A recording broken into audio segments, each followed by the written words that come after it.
Hey everybody, welcome back to Lettermen Row in the virtual film studios here with Zach Boren and I, not together, but that's not going to stop us. We're going to get through this offseason, we're going to get through this quarantine, and we're going to talk about more linebackers. Zach, thanks for coming back in, man.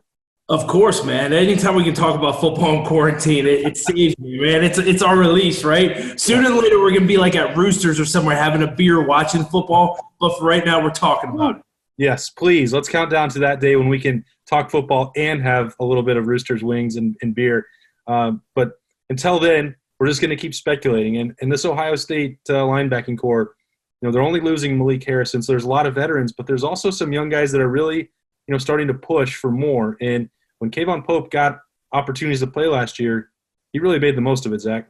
He really did. This was a kid that obviously people have been talking about that, when his number's called, he's going to be ready to play. And you saw that this past year, right? He did get some meaningful playing time. You saw him come up with some big plays. But this is a guy who can run sideline to sideline, can still play inside, right, in the Big Ten. And, it's funny. We had this conversation about, the linebacking core in general of, where they were years ago to where they are now and how deep they are. This is another kid that I know there's some of those young guys that could be starting at so many other schools. Pope is one of those kids that could be doing it, but now he's waiting in line, and you're going to see him get a shot this year. And when you mention this, Zach, we've seen Pete Warner, be tried at basically every spot on the field for a linebacker.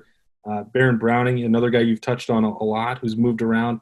Like, if it's Taraja Mitchell or KVaughan Pope, like, it feels like Ohio State has the chance to be really creative with 6 or 7 linebackers. And I know that, starters and veterans want to be on the field for every snap, but that may not be the way Ohio State goes with this because they have so much talent to work with.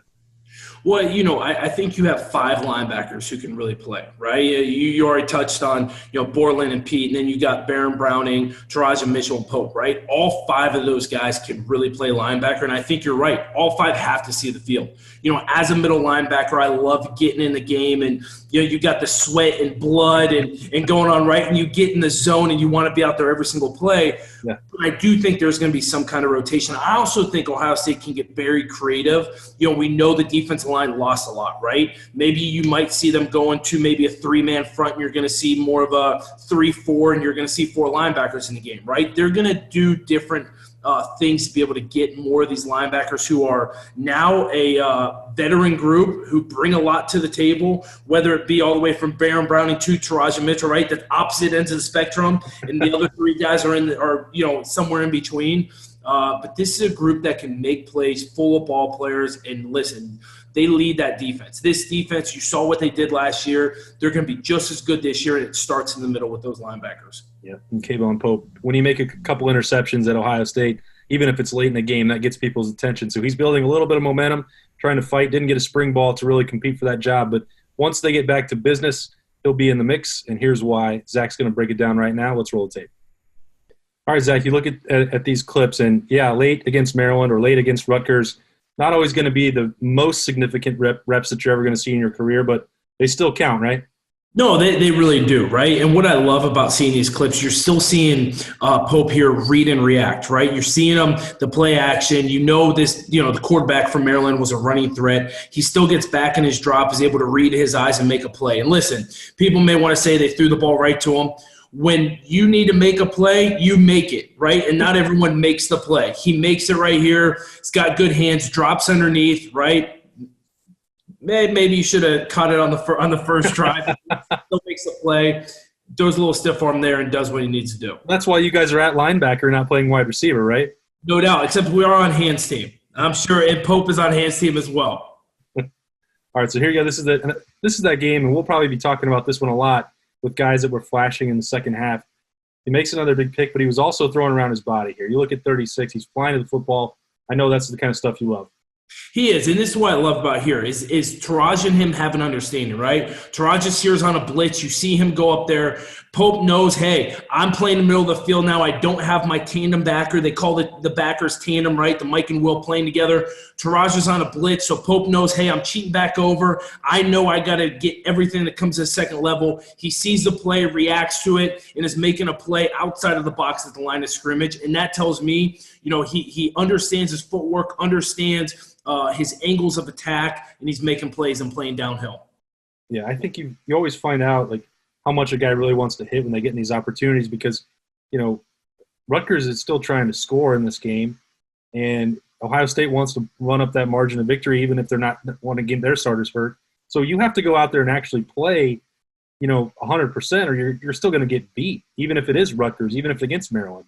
No doubt. And these are guys, these players for Ohio State right now, they may be second-string guys, but they want to show the coaches what they can do, right? They've got their, their buddies from high school. They've got their family watching this game, so they want to go out there and perform, And so they're not going out there and taking this easily. Yes, you see right here, you see Taraja and Pope playing together. Taraja goes up there, gets his face in the mess, which I love, taking on the blocks.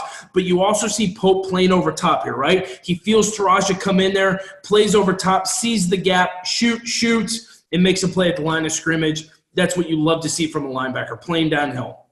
And then here you go. This is another one. Hey, he didn't catch it clean on the first one, but this one was maybe a little bit more difficult than the previous interception against Maryland.